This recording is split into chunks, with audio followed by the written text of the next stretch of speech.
네, 우리 순장님들 반갑습니다. 이제 우리 3월 둘째 주 우리 다락 모임 순장 교육 시작하도록 하겠습니다. 기도하고 시작하겠습니다. 하나님 아버지 은혜와 사랑을 감사합니다. 오늘도 저희들이 이렇게 영상으로 모이지만 하나님의 말씀을 나누고 함께하고자 이렇게 시간을 허락하여 주심에 감사를 드립니다. 이 시간을 통하여서도 하나님 저희들이 말씀을 통해 깨닫게 하시고 그 말씀 안에서 우리가 깊은 교제를 나눌 수 있도록 먼저 우리 한 사람 한 사람에게 말씀하여 주시고 경험되게 하시고 우리가 깨달을 수 있도록 역사하여 주옵소서. 함께하여 주실 하나님께 감사하며 예수 그리스도의 이름으로 기도드리옵나이다. 아멘. 네, 우리 3월 둘째 주 다락 모임은 마가복음 7장 우리 31절에서 35절 말씀을 가지고 나누게 됩니다. 내 삶에도 에바다의 은혜를 이라는 제목이고요. 이번과는 3월 5일 날마다 쏟는 샘물 3월 5일 큐티의 내용을 가지고 나누게 됩니다. 어, 찬송가는 366장 추천해 드리겠습니다. 네, 우리 먼저 말씀을 읽고 우리 잠시 나누어 보도록 하겠습니다. 오늘 말씀 마가복음 7장 31절에서 35절 말씀 함께 읽겠습니다. 예수께서 다시 두로 지방에서 나와 시돈을 지나고 데가볼리 지방을 통과하여 갈릴리 호수에 이르심에 사람들이 기먹고 말 더듬는 자를 데리고 예수께 나와 안수하여 주시기를 간구하거늘 예수께서 그 사람을 따로 데리고 무리를 떠나사 손가락을 그의 양귀에 넣고 침을 뱉어 그의 혀에 손을 대시며 하늘을 우러러 탄식하시며 그에게 이르시되 에바다 하시니 이는 열리라는 뜻이라. 그의 귀가 열리고 혀가 맺힌 것이 곧 풀려 말이 분명하여 졌더라. 아멘.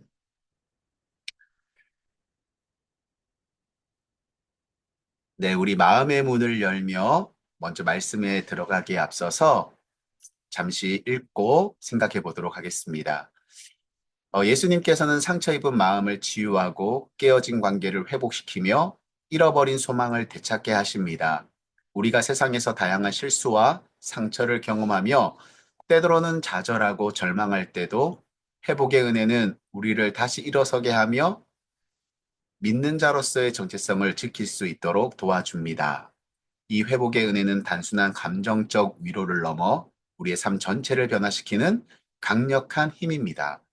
그렇다면 예수님께서는 어떻게 회복의 역사를 이뤄 가시며 제자들은 예수님께서 베푸시는 회복의 은혜를 통해 어떤 교훈을 얻어야 할까요? 예수님께서 기먹고 말 더듬는 자를 치유하신 사건을 통해 이 질문에 대한 답을 찾아봅시다. 저는 이 말씀, 오늘 말씀의 그 포커스가 믿음에 있다라고 생각합니다. 그리고 그 믿음을 예수님께서 강조하시는 이유는 그 믿음 속에 우리의 삶의 진정한 회복이 있기 때문에 그렇습니다. 이 마가복음 7장 앞뒤로도 살펴보면요. 예수님께서는 수많은 기적들을 일으키시죠. 병든 자를 고치시고 귀신 들린 자를 회복시키셔서 그 귀신을 내어 쫓으시고 그런 수많은 하나님의 그 역사하심들을 보여주실 때 사람들은 그것을 기적이라고 이야기합니다.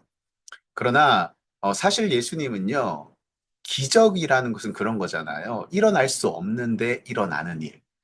그러나 사실 예수님께서 행하신 모든 것들은 기적이라기보다는요, 회복이 맞습니다.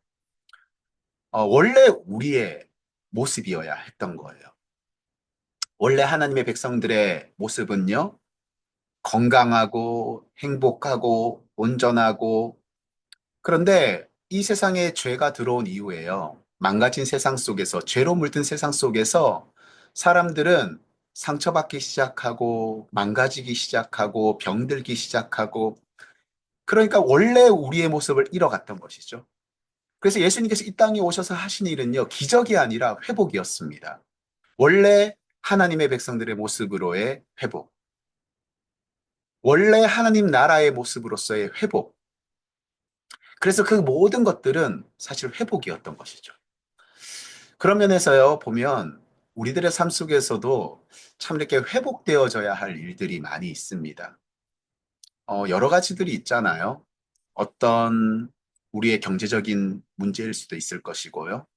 또 관계적인 문제일 수도 있을 것이고, 어쩌면 우리 육체적인 그런 아픔, 질병, 이렇게 우리가 망가지고 무너지고 그로 인해서 고통받는 사람들이 너무너무 많죠. 마치 오늘 말씀에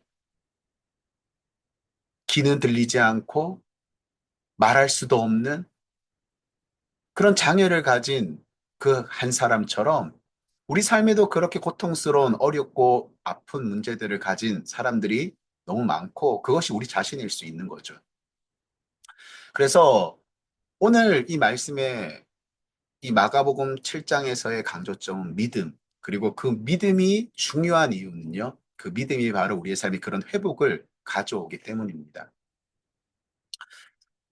그래서 정말 이제 이 말씀을 나누면서 두 가지를 생각해야 하는 것이죠. 나에게 믿음이 있는가? 나는 무엇이 회복되어져야 하는가?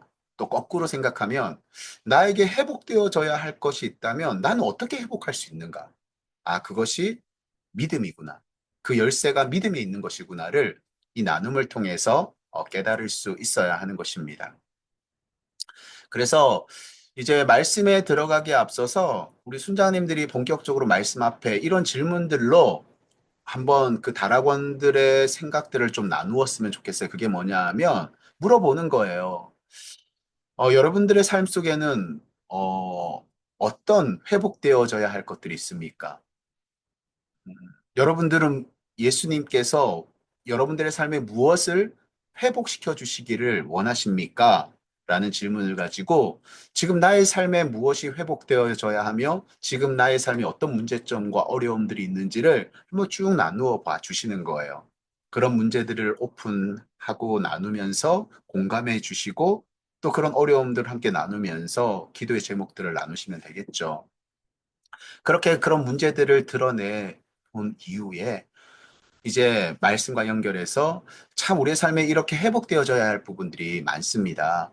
오늘 우리가 어떻게 하면 그 부분들이 회복될 수 있는지를 말씀을 통해서 좀 함께 나누어 보기를 원합니다. 이렇게 말씀해 주시고 자연스럽게 우리 집사님들, 다락원들이 한 명 한 명 돌아가면서 이 말씀의 은혜들을 좀 나누셨으면 좋겠어요. 그래서 첫 번째 이제 말씀에 들어가서 1번 질문은 뭐냐 하면요. 예수님께서 대가볼리 지방을 이제 통과해 갈릴리 호수에 이르렀을 때 사람들이 무엇을 요청합니까? 우리 31절, 32절 말씀해 보시면 이제 사람들이 기먹고 말 더듬는 자를 데리고 예수님께 나와서 그리고 안수하여 주시기를 이 사람을 치유하여 주시기를 간구하는 일이 벌어지죠. 여기 귀먹고 말 더듬는 자, 귀가 들리지 않는 거예요. 말을 더듬었다는 것은 그냥 말을 좀 잘 못한다가 아니라 말의 언어의 장애를 가지고 있는, 그래서 완전한 벙어리는 아니지만 거의 벙어리에 준하는 그런 장애를 가지고 있었던 사람을 이야기하는 것입니다. 그래서 이 사람은 할 수 있는 게 뭐밖에 없어요. 볼 수 있는 것밖에 없어요. 그리고 느낄 수 있는 거죠. 이 사람은 들을 수도 말할 수도 없는 그런 사람이었습니다.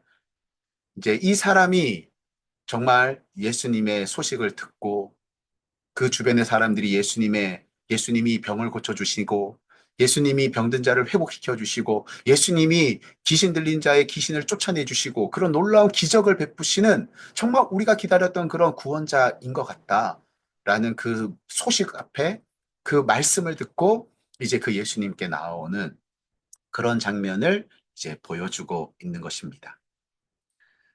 자, 그러면 이제 예수님께서 보이신 그런 그 사람이 나와왔을 때 예수님께서 보이신 행동은 무엇인지 2번을 통해서 한번 살펴보겠습니다. 그래서 2번 누구 집사님 한번 읽어주시겠습니까? 하고 2번에 보시면 사람들이 예수님께 힘없고 말 더듬는 자를 안수해 주시기를 간구하자 예수님께서 보이신 행동은 무엇입니까? 우리 33절에 보니까 예수께서 그 사람을 따로 데리고 무리를 떠나사. 이제 그 사람을 무리를 떠나서 따로 데리고 가시는 모습을 보게 되는 것입니다. 그럼 여기서 이런 보조 질문으로 한번 질문할 수 있겠죠. 여러분, 예수님께서 왜 그 사람을 따로 데려가셨을까요? 그렇게 해서 한번 이야기들, 자신들의 생각들을 나누어 보셔도 좋을 것 같습니다. 예수님께서 그 사람을 따로 데리고 간 이유가 뭘까? 그 이유는요, 아마 예수님께서는 이제 많은 사람들 앞에서 그 사람이 사실은 회복되기 위해서 중요한 것은 믿음. 그 사람 안에 예수님을 향한 그 믿음이 가득 들어차야 되는데, 그것이 온전히 사람들 앞에서 이루어질 수 없다고 생각하셨던 것 같습니다. 그래서 온전히 그 사람이 믿음 앞에 설 수 있도록 그 사람을 따로 데리고 가셨던 것이겠죠. 그리고 더 나아가서 그렇게 하신 이유는요, 사실 그 사람에 대한 배려, 예수님의 배려였습니다. 여러분, 그렇잖아요. 장애를 가졌습니다. 연약하죠. 이런 사람들의 특징은요, 자신에 대한 수치심이 있어요. 자기의 그런 아픔과 연약함에 대한 그런 수치심을 가지고 있었기 때문에 사람들 앞에서 자신의 그런 연약함들이 드러난다는 것 정말 싫어하거든요. 그래서 예수님은요, 그런 그 한 사람을 배려하신 거예요. 그런 사람들을 떠나서 그를 고쳐주시기 위해서 따로 데리고 가셨던 그런 예수님의 배려. 여러분, 배려라는 것은요, 곧 사랑이거든요. 사랑해야 배려할 수 있어요. 그렇지 않습니까? 그렇기 때문에 이것은 예수님이 그 한 사람, 그 한 영혼에 대한 사랑하는 모습을 지금 예수님이 보여주고 계신 것입니다. 어, 그러면 이제 이후 예수님께서 이제 이 사람을 이제 치유하시는데요. 그렇게 치유하시기 위해서 하신 행동이 무엇이며 그 의미가 무엇인지를 3번을 통해서 한번 살펴보겠습니다. 3번. 예수님께서 기먹고 말 더듬는 자를 치유하시기 위해 취하신 독특한 행동은 무엇이며 그 행동에 담긴 의미는 무엇입니까? 우리 33절에서 34절 보시면요. 예수님께서 이제 특이한 행동을 하시죠. 그게 뭐냐 하면, 먼저는 이 두 손가락을 그 사람의 귀에 이렇게 대시는 거예요. 그리고 참 이렇게 좀 이상하죠? 침을 손에 탁 뱉어가지고 그 손을 그 사람의 혀를 탁 잡는 것입니다. 그러니까 우리가 보기엔 참 이해할 수 없는 행동입니다. 그리고 예수님께서 이제 왜 그런 행동을 하셨을까? 여러분, 그것은요, 다른 게 아니죠. 말씀드렸듯이 이 사람은 지금 어떤 사람이죠? 볼 수밖에 없는 사람, 느낄 수밖에 없는 사람. 이 사람은요, 들을 수도 없어요. 말할 수도 없는 사람입니다. 이런 사람에게 예수님이 배려하심으로 그에게 믿음이 가득 들어찰 수 있도록 지금 예수님이 그에게 느끼게 해 주시는 거예요. 들을 수 없으니까 예수님이 이 손가락을 귀에다 탁 대시면서 예수님이 그에게 말씀하시는 거예요. 내가 너를 듣게 할 것이다. 여러분, 예수님이 자신의 귀에 손가락을 대셨을 때 이 사람은 들을 수 없지만 그 마음을 느끼는 것이죠. 아, 예수님이 나를 고쳐주시려고 하시는구나. 예수님이 나를 고쳐주실 수 있으시다. 예수님이 반드시 나를 고쳐주실 거야. 그것을 이제 느끼는 거예요. 그리고 침을 손에 뱉어 그의 혀에 손을 대셨던 것도요. 우리는 지금 생각하기에 좀 이상하고 비위생적으로 보이지만요. 그 당시에는 이건 특별한 행동이 아니었습니다. 당시의 사람들은요, 침에는 이렇게 상처를 낫게 하는 그런 효능이 있다고 생각했었고요. 그래서 이 침을 뱉어서 아픈 곳에서 대는 것은 일상적인 모습이었어요. 그러니까 예수님은요, 그렇게 다 아는 그런 모습을 통해서 그렇게 행동하심으로 지금 그에게 듣지 못하고 말하지 못하는 그에게 느끼게 해 주시는 거예요. 내가 너의 말 못하는 것, 너의 그 어려움을 회복시킬 거야. 너의 그 장애를 내가 회복시켜 줄 거야. 그렇게 말씀하고 있는 거예요. 행동을 통해서요. 그리고 그런 행동을 경험하는 이 사람도 느끼는 거죠. 예수님이 나의 귀를 열어주시고, 내가 말할 수 있도록 예수님이 고쳐주시려고 하시는구나. 예수님이 반드시 나를 고쳐주실 것이야. 그런 예수님의 배려 행동 속에서 이 사람이 이제 마음속에 믿음이 가득 들어차게 되는 것이죠. 그리고 예수님은요, 계속해서 어떻게 행동하십니까? 34절에 보니까요. 하늘을 우러러 탄식하셨다. 정말 그 볼 수밖에 없는 그 사람의 눈앞에서 예수님이요. 두 손을 들고 탄식하시며 간절하게 기도하시는 거예요. 들리진 않지만 그 모습을 통해서 그것을 바라보고 있는 이 연약한 이 한 사람. 그는요, 느끼는 거죠. 예수님이 나를 위해서 저렇게 간절히 기도하시는구나. 예수님이 저렇게 나를 위해서 기도하고 계시는구나. 그러면서 예수님이 그에게 딱 한마디를 하시는 것입니다. 뭐라고 말씀하시죠? 에바다. 여러분, 예수님이 이렇게 한마디 하셨던 것도요, 그에 대한 배려였어요. 여러분, 아람어로 에바다, 열리라, 열릴 것이다. 여러분, 사실은 듣지 못하지만 이 사람은 볼 수 있기 때문에 그 입모양을 통해서요, 아마 예수님의 그 음성을 들었을 거예요. 예수님은 그 당시에 모든 사람들이 가장 그 연약하고 낮은 계급의 사람들이 사용하던 그 아람어를 통해서 많은 말을 하시지 않고 단 한마디, 에바다. 아마 그 간단한 한 단어, 입모양을 통해서 아, 예수님이 내 입을 열어주시려고 하시는구나. 내 닫혀있는 길을 열어주시려고 하시는구나. 그렇게 그 사람에게 느끼게 하시는 거죠. 그의 내면 속에 믿음이 가득 들어찰 수 있도록 그 믿음이 그 사람을 회복시켜 줄 것을 예수님이 아셨던 것을 아시기에 그 사람의 믿음을 위해서 지금 예수님이 그를 배려하고 사랑하고 계신 모습을 우리는 오늘 말씀을 통해서 보게 되는 것입니다. 그래서 여러분, 이처럼 예수님께서는요, 정말 사랑으로 그를 배려하시며 그가 느낄 수 있도록 그의 안에 믿음이 들어찰 수 있도록 그렇게 역사하시는, 그렇게 회복시켜 가시는 예수님의 모습을 우리가 말씀을 통해서 보게 되는 것이죠. 그렇다면 예수님의 행동으로 그 사람에게는 어떤 일이 일어납니까? 우리 4번에 보시면 예수님께서 기먹고 말없는 자를 위해 두 가지 행동을 보이시자 그 사람에게 일어난 경탄할 만한 일은 무엇입니까? 결국 회복이죠. 그의 귀가 열리고 혀가 풀려 말을 똑바로 하게 되는 놀라운 회복의 역사가 그 믿음으로 바로 일어나게 되었던 것을 보게 되는 것입니다. 이제 여러분들, 우리 순장님들이요. 이제 이 말씀을 이렇게 함께 나누면서 이제 이 4번에서 한번 질문해 주셔야 돼요. 그렇게 질문하는 거죠. 여러분들은 이렇게 기먹고 말 더듬는 자의 귀가 열리고 혀가 풀려 말을 똑바로 하게 된 이 장면을 보면서 이 회복의 놀라운 장면을 보면서 여러분들 무엇을 느낍니까? 한번 자신의 느낌을 이렇게 한번 나누어 보는 것입니다. 아마 많은 생각들을, 많은 느낌들이 들겠죠. 나에게도 참 이런 회복되어져야 할 부분이 있는데, 참 예수님이 나에게도 이렇게 다가와 주시면 좋겠다. 예수님이 나에게도 그렇게 다가와 주셨는데, 나에게는 그러한 믿음이 있는가? 정말 나도 회복되기 위해서 필요한 것이 무엇인가? 이런 것들을 생각하고 고민하면서 이렇게 자신의 느낌과 생각들을 이렇게 나누어 보시는 거예요.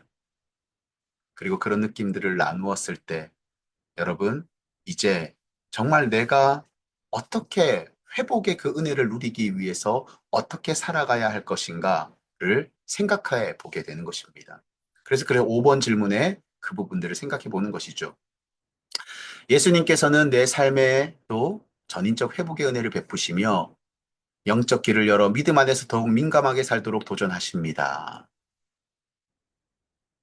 나도 그런 회복의 은혜를 누리며 정말 그렇게 민감하게 살아가고 있는지 한번 질문해 보시면 좋겠습니다.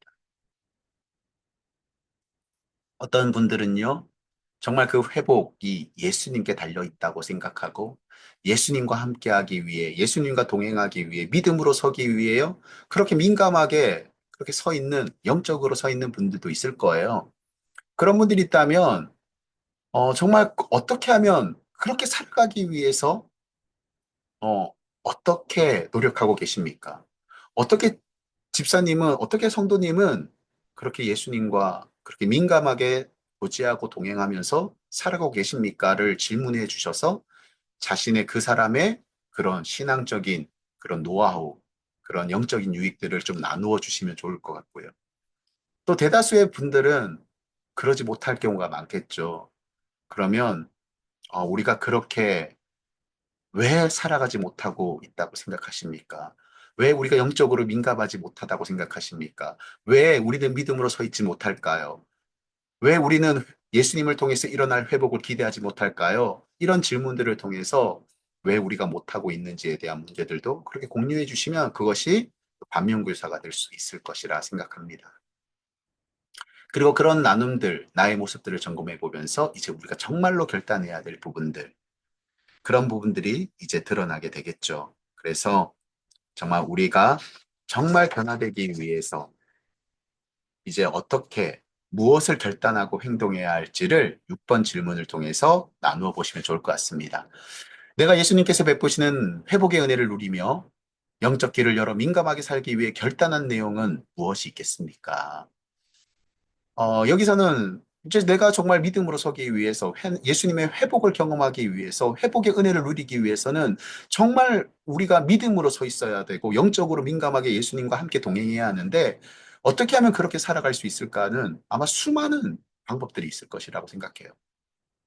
여기 예시를 좀 적었지만 정말 말씀 묵상하고 기도하는 것, 예배 드리는 것, 또 감사한 일들을 생각해 보는 것, 또 나의 죄의 문제가 혹시나 그 예수님과 함께 동행하고 믿음으로 서 있는 것을 방해한다면 그 죄를 회개하는 것, 고백해 보는 것, 아마 다양하게 아마 그런 적용점들이 나올 것이라고 생각합니다. 그렇게 내가 어떻게 결단할지, 어떻게 행동해야 할지를 한번 나누어 주시고요. 이제 이런 나눔을 통해서 느꼈던 바, 결단했던 바, 적용되어져야 할 부분들을 이제 우리 순장님들이 다 취합해서 이제 기도의 제목들로 삼아서 함께 기도하는 시간을 가지면서 그렇게 기도하는 시간도 가지셨으면 좋겠습니다. 그래서 그 전에 이제 말씀을 정리하면서 우리 마지막 삶의 열매를 거두며 우리 다락원들과 함께 같이 읽으시고요. 그 내용들을 생각하시면서 우리 순장님들이 잘 오늘 내용들을 마무리해 주시고 우리가 정말 회복을 누리기 위해서는 믿음으로 서야 합니다. 이 앞에 수로보니게 여인이 귀신 들린 딸을 가지고 있었던 그 수로보니 여인도 믿음으로 딸의 회복을 경험하였고 오늘 말씀에 나오는 귀먹고 말하지 못하는 이 사람도 결국은 예수님의 그 배려와 사랑 안에서 믿음으로 그가 회복되어졌음을 성경은 말씀하고 있는 것입니다. 이제 우리도 정말 믿음으로 주님을 바라보는 그 믿음의 시선, 믿음과 함께하는 동행, 믿음으로 예수님과 하는 그 교제 속에서 우리의 삶의 모든 문제들이 회복되어진 역사들을 경험했으면 좋겠습니다. 우리 오늘 나누었던 말씀 또 결단했던 부분들을 가지고 우리 함께 기도하는 시간 가집시다. 이렇게 해서 함께 기도하고 말씀을 마무리하시면 좋을 것 같습니다. 네, 오늘 이제 이렇게 말씀을 좀 나누어 보았는데요. 여러분, 오늘 말씀의 핵심은 믿음으로 우리의 회복이 일어날 수 있다는 것입니다. 그래서 내게 믿음이 있는지를 점검할 수 있도록 언제나 예수님은요, 이 한 사람에게 다가가셨듯 우리를 사랑하시기 때문에 우리에게 언제나 다가오시기를, 우리의 처지와 형편에 맞게 다가오시기를 원하시는 주님이십니다. 우리가 그 주님의 사랑과 배려하심을 믿고, 이제 우리가 그 주님을 향한 믿음 위에 서서 주님께서 나의 삶을 회복시켜 가심을 믿고 그런 은혜를 경험하는 우리 모두가 될 수 있기를 소망합니다. 우리 순장님들 이번 한 주도 그렇게 승리하시고 그렇게 수고해 주시면 감사드리겠습니다. 네, 기도하고 마치겠습니다. 하나님 아버지 감사합니다. 정말 우리에게 늘 언제나 사랑으로 다가오시는 주님, 그런 주님에게 우리가 믿음으로 반응하게 하시고 믿음으로 깨어 있어 믿음으로 설 수 있는 우리가 되게 하여 주시옵소서. 주님, 우리의 삶에 회복되어져야 할 부분들이 너무나도 많습니다. 그 믿음 안에서 회복되어짐을 경험하는 우리 모두가 될 수 있도록 혹시 우리 순장님들, 우리 다락원들 가운데 그렇게 회복되어져야 할 자리에 서 있다면 그들이 믿음으로 서서 회복을 경험하는 그런 인생이 될 수 있도록 주님 역사하여 주시옵소서. 감사하며 이 모든 것 예수 그리스도의 이름으로 기도드리옵나이다. 아멘. 네, 수고하셨습니다. 감사합니다.